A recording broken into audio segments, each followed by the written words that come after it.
Welcome my dear students to our channel ডিমার্স 365। তো দেখো এই চ্যানেলে তোমাদের কিন্তু রাজীব স্যার কিন্তু তোমাদের জন্য একটা কোর্স লঞ্চ করেছে পুলিশের ওপর। তো যারা যারা এই পুলিশের ব্যাচে জয়েন হতে চাও তারা কিন্তু অবশ্যই যোগাযোগ করবে। দেখবে স্ক্রিনে দেখবে তোমাদের নাম্বার দিয়ে দেবে, ঠিক আছে, তোমাদের অ্যাড্রেস লেখা থাকবে। তো অবশ্যই তোমরা কল করে কিন্তু এই কোর্সটা সম্পর্কে জানতে পারো, ঠিক আছে। খুবই ইম্পর্টেন্ট। তোমরা জানো অলরেডি যে তোমাদের কিন্তু এই বছরে অনেক পুলিশের রিক্রুটমেন্ট বেরোবে, ঠিক আছে। West Bengal police, Kolkata police, তারপর এসআই বেরোবে, ঠিক আছে। তো এই জিনিসগুলো মাথায় রাখবে এবং যারা পড়াশোনা করতে চাও, যারা ভর্তি হতে চাও, তারা কিন্তু অবশ্যই নাম্বারে কল করে কিন্তু ভর্তি হতে পারো, ঠিক আছে। তো দেখো তোমাদের কি কি পড়িয়েছিলাম লাস্ট, এটা হচ্ছে বৈদিক সভ্যতা। সবার মনে আছে না? সব ভুলে গেছো? মনে আছে তো? তো দেখো আমরা যদি একটু রিভিশন করে নিই শর্টে রিভিশন বলতে আমরা কি কি পড়েছি একবার বলো। প্রথম থেকে আমরা কি কি পড়েছি বলো সবাই। তাহলে একদম প্রথমে আমরা কি পড়েছি? প্রস্তর যুগ, তাই তো? আচ্ছা, তারপর কি পড়লাম আমরা?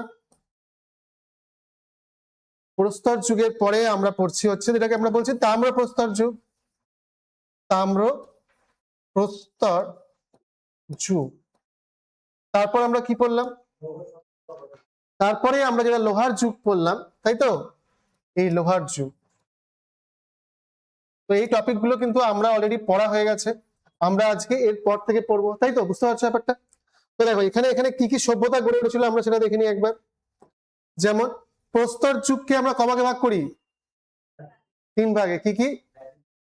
একদম ঠিক। প্রাচীন প্রস্তর প্যালিওলিথিক এজ, মধ্য প্রস্তর মেসোলিথিক এজ, আর নব্য প্রস্তর নিওলিথিক এজ, ঠিক আছে। এবং আমরা কি দেখলাম? নব্য প্রস্তর যুগে একটা সভ্যতা গড়ে উঠলো। কি সভ্যতা বলো? বারবার তোমরা ভুলে যাও এটা।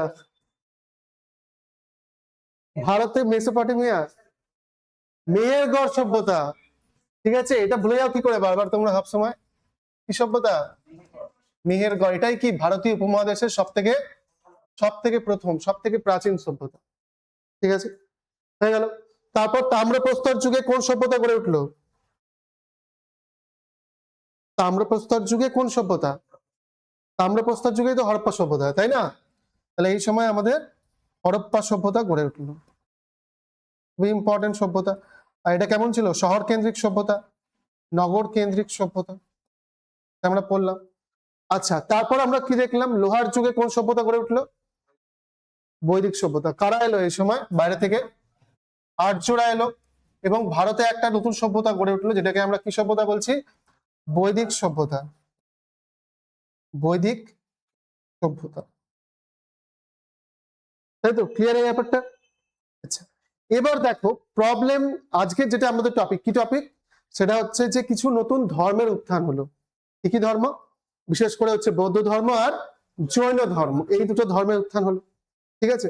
তো এই দুটো ধর্মের উত্থান কেন হলো, সেটার বীজ কোথায় লুকিয়ে আছে? সেটা হচ্ছে বৈদিক সভ্যতার মধ্যেই আছে। কেন? বৈদিক সভ্যতার শেষের দিকে আমরা কি দেখলাম? বৈদিক সভ্যতাকে কভাগে ভাগ করা যায়? দুটো ভাগে। কি কি বলো? একটা হচ্ছে আদি বৈদিক যুগ বা ঋগ বৈদিক যুগ, ঋগ বৈদিক পিরিয়ড। আরেকটা হচ্ছে কি? পরবর্তী বৈদিক যুগ, লেটার বৈদিক পিরিয়ড, তাই তো? এই জিনিসটা। এবার আমরা কি দেখলাম? যে পরবর্তী বৈদিক যুগে কি হলো? তাই তো, বর্ণভেদ চলে এলো, জাতিভেদ চলে এলো, ঠিক আছে। আর যাগযজ্ঞ প্রচুর পরিমাণে হতে লাগলো, ঠিক আছে। আর মানুষ কি হচ্ছে? মানুষের কি ভালো লাগছে এসব? ভালো লাগছে না। নিয়ম কানুন জটিল হয়ে গেল। বুঝতে পারলে ব্যাপারটা? তো এই ঘটনাগুলো ঘটলো আমাদের ধর্মের ক্ষেত্রে। এর ফলে কি হলো? মানুষের ভালো লাগছে না, যে মানুষ কি করতে চাইলো? নতুন একটা পথের সন্ধানে বেরোলো, নতুন কিছু খুঁজতে চাইছে, নতুন কোনো ধর্ম। তখনই কি হলো? নতুন কিছু ধর্মের উত্থান হলো। তাহলে এরপর কি হয়ে যাবে? এরপর কিন্তু কিছু নতুন নতুন ধর্মের উত্থান হবে, যেগুলোকে কি ধর্ম বলা হয়? হ্যাঁ, যেগুলোকে বলা হয় প্রতিবাদী ধর্ম বলা হয়। কি বলা হয়? প্রতিবাদী ধর্ম। কিছু নতুন ধর্ম, সেগুলোকে আমরা বলবো প্রতিবাদী ধর্ম, ঠিক আছে। প্রতিবাদী কেন বলছে? কিসের বিরুদ্ধে প্রতিবাদ? বলতে গেলে ব্রাহ্মণ্য ধর্মের বিরুদ্ধে প্রতিবাদ। ব্রাহ্মণ্য ধর্ম মানে বুঝতে পারছো তো? মানে যেখানে ব্রাহ্মণরা কি করছে? নিজেদের হাতে সমস্ত ক্ষমতা নিয়ে নিচ্ছে, এই ব্যাপারটা। আচ্ছা, তো মেনলি কি কি ধর্ম? মেনলি বৌদ্ধ ধর্ম আর জৈন ধর্ম। জৈন ধর্ম। আচ্ছা, এবার দেখো একটা জিনিস, শুধু এই দুটোই ধর্ম কি ছিল সেই সময়? না। তো কোথাও কোথাও লেখা আছে 63-এরও বেশি ধর্মের উত্থান হয়েছিল। ভাবো, নতুন নতুন ধর্ম কটা? 63-এরও বেশি। আবার কোনো কোনো বইতে কি লেখা আছে? 200-এরও বেশি। ভাবো, বুঝতে পারছো ব্যাপারটা, যে কত ধর্মের উত্থান হচ্ছে। কেন হচ্ছে? কারণ এই যে আমাদের সনাতন ধর্ম বা ব্রাহ্মণ্য ধর্মের ক্ষেত্রে কি হচ্ছে? অনেক কুসংস্কার প্রবেশ করছে। ব্রাহ্মণ্য ধর্মের মধ্যে কি হয়েছে? প্রচুর কুসংস্কার প্রবেশ করছে, ঠিক আছে, জাতিভেদ প্রথা কঠোর হয়ে যাচ্ছে। এইসবের জন্যই কিন্তু এই নতুন ধর্মের দরকারটা হলো।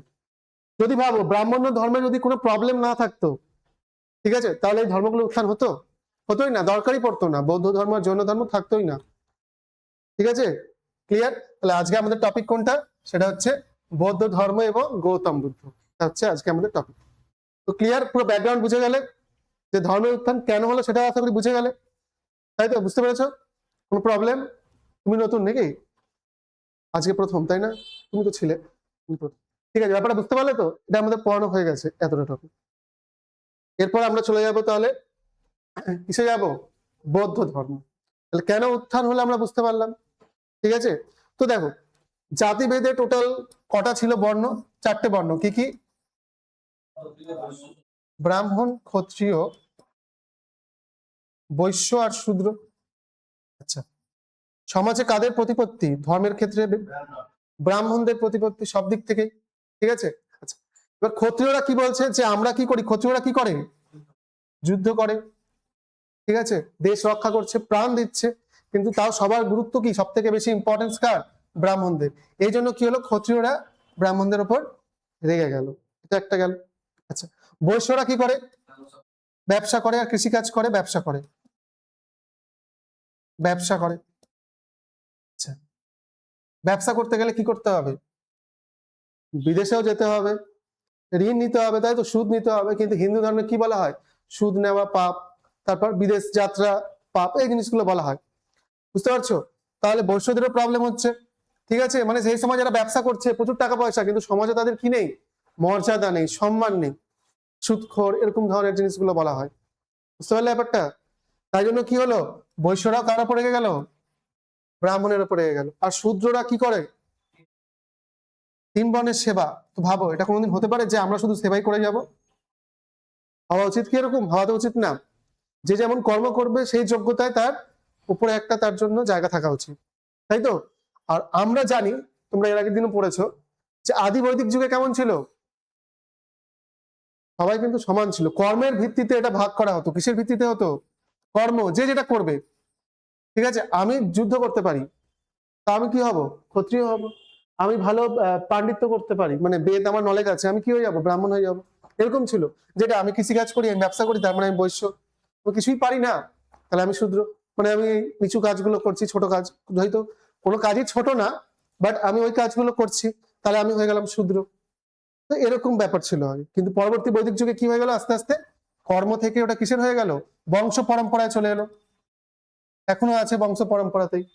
ঠিক আছে, কিন্তু এখন তার ভেদটা নেই, যে যেটা চাইলে করতে পারে, যার যেটা ইচ্ছা। আচ্ছা, তাহলে এরাও রেগে গেল। দিয়ে এই জন্য কি হলো? নতুন নতুন ধর্মের গুলোর উত্থান হলো। আরেকটা জিনিস দেখো, মহাবীর আর গৌতম বুদ্ধ, এরাও কি ছিল অ্যাকচুয়ালি? গৌতম বুদ্ধ আর মহাবীর, এরা অ্যাকচুয়ালি আগে কোন ধর্মের ছিল? এরা কিন্তু আগে, মানে এরা কিন্তু ক্ষত্রিয় ছিল, ঠিক আছে, এরা ক্ষত্রিয়। দুজনেই, দুজনেই কি রাজকুমার, দুজনের বাবাই কি রাজা, মানে খুব বড় রাজা না, বাট ছোটখাটো রাজা দুজনেই। এরা কি ছিল? রাজপুত্র ছিল দুজনেই। ঠিক আছে, অথচ রাজ ঐশ্বর্য পরিত্যাগ করে কি করলো ওরা? পথে বেরিয়ে গেল, সন্ন্যাস গ্রহণ করলো। ঠিক আছে, তো আমরা জিনিসগুলো এবার জানবো। তাহলে ক্লিয়ার একদম, তাই তো? পুরো ক্লিয়ার তো? দেখো, এই জিনিসটা ইম্পর্টেন্ট, যে কখন হলো ব্যাপারটা। ঠিক আছে, কখন হলো? এটা বলা হয় ষোড়শ শতাব্দীতে। সময়টা কত? ষোড়শ শতাব্দী, সরি, ষষ্ঠ শতাব্দী। কি? ষষ্ঠ শতাব্দীতে।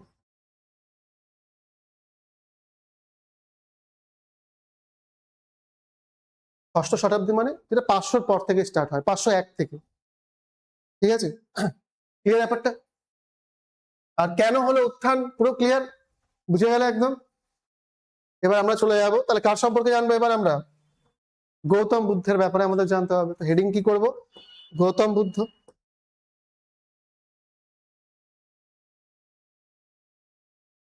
চলো, গৌতম বুদ্ধের ব্যাপারে অনেক কিছু জানার আছে, আমরা সবাই জানি। তাহলে হেডিং আমরা করতে পারি গৌতম বুদ্ধ। গৌতম বুদ্ধ, তো অনেক জিনিস জানবো আমরা, দেখে যাও শুধু পরপর, ঠিক আছে? তো প্রথম হচ্ছে কবে জন্মগ্রহণ করেছিল, কি হবে রাইট অ্যান্সার আমাদের? তাহলে আমরা লিখবো হচ্ছে জন্ম তারিখ, জন্ম সাল কবে? 563 খ্রিস্টপূর্বাব্দ। কোন কোন বইতে 566 লেখা আছে মতান্তরে, বাট কোনটাকে আমরা ধরি? 563, ঠিক আছে? ক্লিয়ার? এরপরে পয়েন্ট আমরা কি করতে পারি, সেটা হচ্ছে জন্মস্থান। স্থান কোথায়, কোন জায়গায় জন্মগ্রহণ করলো বলো? নেপালের লুম্বিনী উদ্যানে, তাই তো? তাহলে নেপাল, নেপালের কপিলাবস্তু বলে জায়গা আছে, সেখানকার লুম্বিনী উদ্যানে কপিলাবস্তু। কপিলাবস্তুর আবার কোথায়? লুম্বিনী উদ্যান। পরীক্ষায় কোনটা দেয় বেশিরভাগ? লুম্বিনী উদ্যান লেখা থাকে এখন, হ্যাঁ মনে রাখবে। হয়ে গেল এই জিনিসটা আমরা জানলাম। এবার বাবা মায়ের নাম জানতে পারি, কি নাম? বাবার নাম হচ্ছে শুদ্ধোধন। কি? শুদ্ধোধন, ঠিক আছে। আর মায়ের নাম কি? মায়ের নাম মায়া দেবী। কি বলছিলে? মায়ের নাম মায়া দেবী। আচ্ছা, শুদ্ধ ধন, হ্যাঁ ধ করবে এটা। মায়ের নাম কি? মায়া দেবী, ঠিক আছে, হয়ে গেল। আচ্ছা, আর কি জানতে পারি আমরা? স্ত্রীর নাম জানতে পারি আর ছেলের নাম জানতে পারি, ঠিক আছে? স্ত্রী এবং পুত্র। স্ত্রীর নাম কি? কে বলবে? কি হবে? যশোধরা। আর ছেলের নাম, পুত্রের নাম রাহুল, ঠিক আছে? এই কটা বেসিক জিনিস এগুলো, ঠিক আছে? বুঝতে পারছো? খুব সহজ সহজ জিনিস, এগুলো আমাদের মনে রাখতে হবে। আচ্ছা, তারপর শিক্ষকের নাম, টিচারের নাম, শিক্ষক। তাহলে গৌতম বুদ্ধের শিক্ষকের নাম কি হবে বলো, কে বলতে পারবে? মনে রাখবে একটা নাম পপুলার, সেটা হচ্ছে আলারা কালমা। আলারা কালমা, কালমা, এটা কিন্তু মনে রাখতে হবে। আরেকজন আছে রুদ্রক রামপুত্র বলে একজন আছে, বাট এটা মনে রাখলেই হবে, আলারা কালমা। হয়ে গেল, ঠিক আছে? এগুলো বুঝতে পারলে ব্যাপারটা ক্লিয়ার? এবার আমরা দেখবো যে তার মৃত্যু কবে হয়েছিল, সেটা আমরা এখানে দেখে নিচ্ছি, বা পরলোক কবে গমন করলেন, কবে তিনি কি করলেন? পরলোক গমন করলেন। কত খ্রিস্টাব্দে হবে? 483 খ্রিস্টপূর্বাব্দ। কবে? 483 খ্রিস্টপূর্বাব্দ, ঠিক আছে? মনে রাখবে ব্যাপারটা।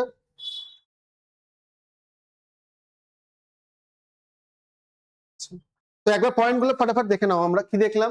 গৌতম বুদ্ধ জন্মগ্রহণ করেছে 563 খ্রিস্টপূর্বাব্দে। কোথায়? নেপালের কপিলাবস্তু লুম্বিনী উদ্যানে। বাবার নাম শুদ্ধোধন, ঠিক আছে? আচ্ছা, মনে রাখবে কোন বংশে জন্মগ্রহণ করেছিল গৌতম বুদ্ধ? শাক্য বংশে। কোন বংশে? শাক্য বংশ। ওর বাবা কি ছিল? একজন রাজা ছিল, খুব বড় না কিন্তু ছোটখাটো একজন রাজা ছিল, ঠিক আছে? তাহলে ও কি ছিল? রাজপুত্র ছিল, বুঝতে পারলে? স্ত্রীর নাম হচ্ছে যশোধরা, পুত্রের নাম রাহুল, শিক্ষক হচ্ছে আলারা কালমা। পরীক্ষায় কিন্তু এখান থেকে আসে। আচ্ছা, আর কবে তিনি পরলোক গমন করলেন? 483 খ্রিস্টপূর্বাব্দে। কোথায় করলেন এগুলো আমরা আরো ডিটেলসে কিন্তু জানবো। জাস্ট একটা নর্মাল আমরা বেসিক কিছু ইনফরমেশন জানলাম গৌতম বুদ্ধের ব্যাপার, হয়ে গেল। এবার দেখো একটা জিনিস, তাহলে দেখো একজন রাজপুত্র, ওর কি দরকার ছিল? ভেবে দেখো, ওর কি দরকার ছিল ঘর থেকে বেরিয়ে যাওয়ার? তো বিন্দাস থাকবে, তাই তো? রাজপুত্র একদম এত রাজ ঐশ্বর্য, কিন্তু ও কি করলো? ঘর থেকে কিন্তু বেরিয়ে গেল, ঠিক আছে? কিসের সন্ধানে বেরোলো? যে মানুষের এত দুঃখ কেন, কষ্ট কেন, মানুষ মারা যায় কেন, এই সব সত্যের জন্য তিনি কি করলেন? ঘর ছেড়ে ফিরিয়ে গেলেন। ঠিক আছে? তো গৃহত্যাগ করার ঘটনাটাকে কি বলা হয়? মহাভিনিষ্ক্রমণ বলা হয়। মানে ওর যে প্রত্যেকটা জীবনের পার্ট গুলো, ভাগগুলোকে কি করা হয়েছে, একটা করে নাম দেওয়া হয়েছে বৌদ্ধ ধর্ম। ঠিক আছে? তাহলে গৃহত্যাগটাকে কি বলা হচ্ছে? মহাভিনিষ্ক্রমণ। তাহলে আমরা কি হেডিং করব?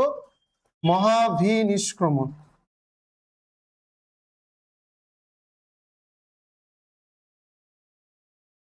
মহাভিনিষ্ক্রমণ মানে কি? তাহলে দেখো, তিনি কত বছর বয়সে? মাত্র 29 বছর বয়সে। কত বছর বয়সে? 29 বছর বয়সে কি করলেন? ঘর থেকে গৃহত্যাগ করলেন।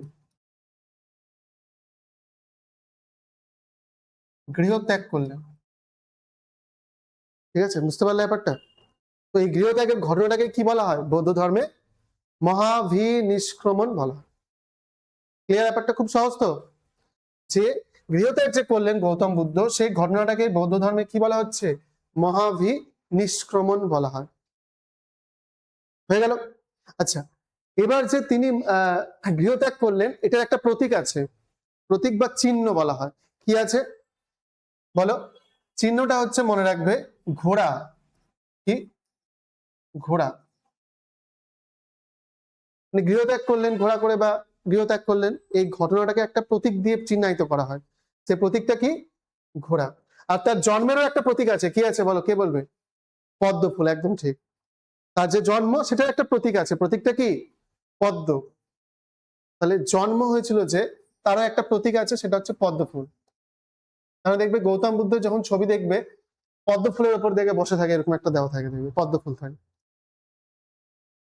হয়ে গেল এই ব্যাপারটা।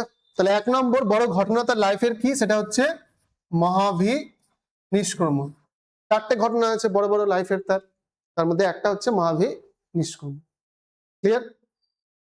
কোনো প্রশ্ন এটুকুর মধ্যে? সবার ক্লিয়ার একদম? ঠিক আছে, এবার আমরা চলে যাব দ্বিতীয় ঘটনা। তাহলে আমরা প্রথম ঘটনা দেখলাম, এবার আমরা কি দেখব? দ্বিতীয় ঘটনা। চলো দ্বিতীয় ঘটনা দেখো।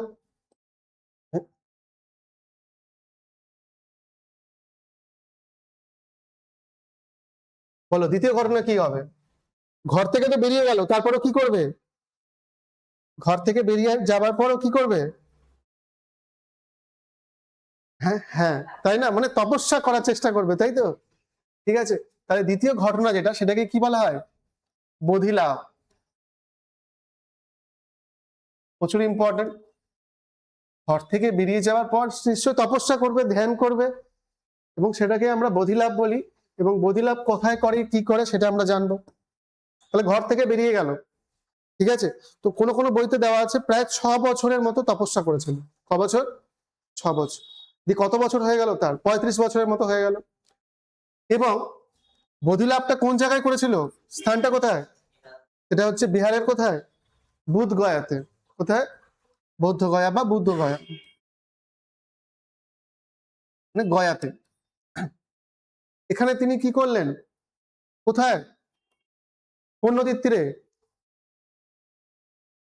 না। কোন নদী হবে? নৈরঞ্জনা বা নিরঞ্জনা নদীর তীরে। নৈরঞ্জনা নদীর তীরে। আচ্ছা, কোথায়? কোন গাছের তলায়? বট গাছ না। কোন গাছ? অশ্বত্থ গাছ বলবে। ছোটবেলায় আমরা মনে হয় অনেক জায়গায় বট গাছ পড়েছিলাম, বাট অশ্বত্থ গাছ, হ্যাঁ, বা পিপল গাছ। অনেক জায়গায় দেখবে পিপল লেখা থাকে। যদি অপশনে না থাকে, তখন যদি বট গাছ থাকে, তখন তাও বট গাছ করা যেতে পারে, বাট অশ্বত্থ গাছ। তাহলে কোথায় তিনি বোধিলাভ করলেন? বুদ্ধ গয়া। বুদ্ধ গয়ার কোথায়? একটা নৈরঞ্জনা নদীর তীরে। একটা নদী, হ্যাঁ। কোন গাছের তলায়? অশ্বত্থ গাছের তলায় তিনি বোধি লাভ করলেন। আচ্ছা, বোধি মানে কি? কে বলবে? বোধি মানে কি? বোধি লাভ যে করলেন, বোধি মানে কি? জ্ঞান। বোধি শব্দের অর্থ হচ্ছে নলেজ বা জ্ঞান। এই যে বোধি শব্দের অর্থ কি? জ্ঞান বা নলেজ। কিসের নলেজ লাভ করলেন? কিসের জ্ঞান লাভ করলেন? না, মোক্ষ লাভ করেননি। হ্যাঁ, মানে কি কি জ্ঞান লাভ করলেন তিনি? যে মানুষের জীবনে দুঃখ কেন, ঠিক আছে, মানুষকে কিভাবে জীবন কাটাতে হবে, এবং কি কি পথ আমাদের গ্রহণ করতে হবে, এবং তার মাধ্যমে কি করতে হবে? নির্বাণ লাভ করতে হবে, তাই তো, মুক্তি পেতে হবে। হ্যাঁ, অষ্টাঙ্গিক মার্গ আসবে, ওইসব জিনিসগুলো। বুঝতে পারলে ব্যাপারটা? এটা হচ্ছে বোধি শব্দের অর্থ হচ্ছে জ্ঞান। আচ্ছা, আরেকটা জিনিস, গৌতম বুদ্ধের বাল্য নাম কি বা অরিজিনাল নাম কি? গৌতম বুদ্ধের আসল নামটা কি? সিদ্ধার্থ, তাই না? গৌতম বুদ্ধ পরে হয়েছে, আসল নাম কি? সিদ্ধার্থ। এটা মনে রাখবে, গৌতম বুদ্ধের বাল্য নাম বা আসল নাম কিন্তু সিদ্ধার্থ। তাহলে গৌতম বুদ্ধ কি করে হলো? তাহলে দেখো, এখান থেকে নামটা কি করে হলো? তো যখন সে বোধি লাভ করলো তখন তাকে কি বলা হচ্ছে? বুদ্ধ বলা হলো। এবার তাকে কি বলা হচ্ছে? বুদ্ধ। আর গৌতমটা কোথা থেকে এলো? গৌতমটা দেখো কি হলো, কেউ বলতে পারছো না গৌতম নামটা কোথা থেকে এলো? তো একটা জিনিস মনে রাখবে, ওর মাসি ছিল, ওর মাসির নাম কি ছিল? গৌতমই ছিল। গৌতম বুদ্ধের মাসির নাম কি ছিল? গৌতম। আর গৌতম বুদ্ধ যখন ছোট ছিল তখনই তার মা মারা যায়, ঠিক আছে, মায়া দেবী মারা যায়। এবং গৌতম বুদ্ধ কার কাছে লালিত পালিত হয়েছিল? মাসি গৌতমীর কাছে। তাই জন্য গৌতমী থেকে এলো গৌতম। আর বুদ্ধ কেন এলো? বোধি লাভ করার পর তার নাম কি হয়ে গেল? বুদ্ধ, দিয়ে হয়ে গেল গৌতম বুদ্ধ। বুঝতে পারলে? টোটাল ক্লিয়ার একদম, ঠিক তো? দেখো, একটা জিনিসও বাদ যাবে না, ভালো করে শোনো, দেখবে এখানেই মুখস্থ হয়ে যাবে। প্লাস তোমরা লিখছো, ডবল মুখস্থ হবে, ঠিক আছে, এটা মাথায় রাখবে। লিখলে দেখবে বেশি মনে থাকে, নিজের হাতে যখন নোটস করো বা লেখো বেশি মনে থাকে জিনিসটা। তো হয়ে গেল আমাদের। তাহলে প্রথম ঘটনা মহাবীর নিষ্ক্রমণ, দ্বিতীয় ঘটনা কি? বোধিলাভ। এরপর কি ঘটনা আছে? এখানেই তো হবে, বলে এরপর কি হবে? আচ্ছা, প্রচুর জ্ঞান লাভ করলো, ঠিক আছে, এবার জ্ঞানটাকে কি করতে হবে? প্রদান করতে হবে, সবাইকে ছড়াতে হবে, শেয়ার করতে হবে। তাহলে সেটাই করলো, এবং সেটাকে কি বলা হয় বৌদ্ধ ধর্মে? ধর্মচক্র প্রবর্তন বলা হয়। কি বলা হয়? ধর্মচক্র প্রবর্তন। খুবই ইম্পর্টেন্ট, কিন্তু এগুলো থেকে তো জানোই প্রশ্ন আসবেই, ঠিক আছে। আচ্ছা, আরেকটা জিনিস, তাই জন্য অশ্বত্থ গাছকে কি বলা হয়? বোধি বৃক্ষ বলা হয়। অশ্বত্থ গাছকে কি বলা হয়? বোধি বৃক্ষ। কেন? এখানেই বোধি লাভ করেছিলেন, তাই জন্য বলা হয় বোধি বৃক্ষ। হয়ে গেল ক্লিয়ার? সহজ ব্যাপারটা। এরপর হচ্ছে ধর্মচক্র প্রবর্তন। তাহলে কি করবেন এরপর? তিনি বিভিন্ন জায়গায় গিয়ে নিজের ধর্মটাকে প্রচার করবেন। মেইনলি প্রথমে কার কাছে করেছিলেন? কোথায়? স্থান কোথায়? বারাণসীতে। বারাণসীর কোথায়? সারনাথে। সারনাথে। সারনাথের কোথায়? উদ্যান আছে, কি উদ্যান? মৃগদাব উদ্যান। মৃগদাব উদ্যানে এখানে কি করেছিলেন? কতজনের মধ্যে শেয়ার করেছিলেন? টোটাল 5 জন শিষ্যের মধ্যে নিজের নলেজটাকে কি করলেন? শেয়ার করলেন, প্রদান করলেন। কজনের মধ্যে? 5 জন শিষ্যের মধ্যে। 5 জন শিষ্য, দেখো বুঝতে পারছো? তাহলে 5 জন শিষ্যের মধ্যে তিনি কি করলেন? নিজের নলেজটাকে শেয়ার করলেন। ক্লিয়ার ব্যাপারটা একদম? বলো। মৃগদাব, মৃগদাব, দেখার যেমন ভাবে বানানটা লিখবে, মৃগদাব উদ্যান। হয়ে গেল ক্লিয়ার একদম? দেখো বুঝতে পারছো কিনা? সহজ। তাহলে পরীক্ষা অনেক সময় দিয়ে দেয় যে কোথায় তিনি কি করেছিলেন? তার শিষ্যকে নিজের ধর্ম প্রচার করেছিলেন প্রথমবার। কোথায় করেছিলেন? বারাণসীতে। বা অনেক সময় অপশনে দেয় সারনাথে, যেটা অপশনে থাকবে সেটাই আমরা পারবো, ঠিক আছে। আর এটাকে কি বলা হয়? বৌদ্ধ ধর্মের ধর্মচক্র প্রবর্তন। ঠিক আছে, ক্লিয়ার? প্রত্যেকটা ইভেন্ট ইম্পর্টেন্ট এবং খুব সহজে তোমাদের কিন্তু বোঝাচ্ছে, আশা করি বুঝতে পারছো, ঠিক আছে। কোনো ডাউট? ঠিক আছে, হয়ে গেল এতটা। এবার ওর লাইফের নেক্সট ঘটনা যেটা হচ্ছে কি, নেক্সট ঘটনাটাই হচ্ছে এরপর তিনি কি করেন? বিভিন্ন জায়গায় ধর্ম প্রচার করে বেড়ান, আর লাস্টে তিনি কি করেন? মারা যান, যেটাকে কি বলা হয়? মহাপরিনির্বাণ। 4 নম্বর ঘটনা ABCD, তার লাইফের 4 নম্বর যেটা, মহাপরিনির্বাণ। কোথায়? কে বলতে পারবে? কোথায় তিনি মহাপরিনির্বাণ লাভ করেন? কুশীনগরে, ঠিক আছে, কোথায়? কুশীনগরে। তাহলে কবে? 483 খ্রিস্টপূর্বাব্দে তিনি মারা গেলেন, পরলোক গমন করলেন, তো নির্বাণ লাভ করলেন, যাই বলো, নিজের ইচ্ছা দেহত্যাগ করলেন। ঠিক আছে, কোন জায়গায়? জায়গাটাই হচ্ছে কুশীনগর। কুশীনগরে অনেকবার পরীক্ষায় আসে। আচ্ছা, কুশীনগর কোথায়? উত্তরপ্রদেশের গোরক্ষপুর জেলায়। মনে রাখবে, কুশীনগর হচ্ছে ইউপিতে আছে, উত্তরপ্রদেশের গোরক্ষপুর জেলায়। গোরক্ষপুর জেলা। আচ্ছা, এটা গেল 1 নম্বর পয়েন্ট। কুশীনগরটা সেই সময় মনে রাখবে মল্ল বলে একটা রাজ্য ছিল। কি নাম? মল্ল। নাম শুনেছ হয়তো, কাশী কৌশল এইসব নামগুলো আছে, যে আমরা পড়বো ওগুলো ষোড়শ মহাজনপদের সময় আমরা পড়বো ওটা এরপর। ঠিক আছে, একটা রাজ্য ছিল মল্ল। সেই মল্ল রাজ্যের কুশীনগরে এই জায়গাটাতে মারা যায় হচ্ছে কে? গৌতম বুদ্ধ। এই ঘটনাটাকে কি বলা হয়? মহাপরিনির্বাণ। এই ব্যাপারটা দেখো, হয়ে গেল? বুঝতে পারছো ব্যাপারটা? তাহলে মহাপরিনির্বাণ কি আমরা বুঝতে পারলাম, গৌতম বুদ্ধ যে পরলোক গমন করলেন সেটাকেই বলা হয়। আচ্ছা, কবে? 483 খ্রিস্টপূর্বাব্দে। কোথায়? জায়গাটা কি? কুশীনগর। অনেকবার আছে পরীক্ষায়, দেখবে কুশীনগরে। আবার এটাও আছে, কুশীনগর বর্তমানে কোথায়? উত্তরপ্রদেশের গোরক্ষপুর জেলায়। আর কুশীনগরটা কোন রাজ্যের মধ্যে পড়ে সেই সময়কার? সেটা হচ্ছে মল্ল রাজ্য বা মল্ল মহাজনপদ, যাই বলবে। বুঝতে পারলে ব্যাপারটা? হয়ে গেল আমাদের, দেখো গৌতম বুদ্ধের ব্যাপারে আমাদের কিন্তু জানা হয়ে গেল, অনেক কিছু জানলাম আমরা। কারো কোনো প্রবলেম? সহজ আছে একদম? ঠিক আছে, চলো এরপর আমরা চলে যাচ্ছি।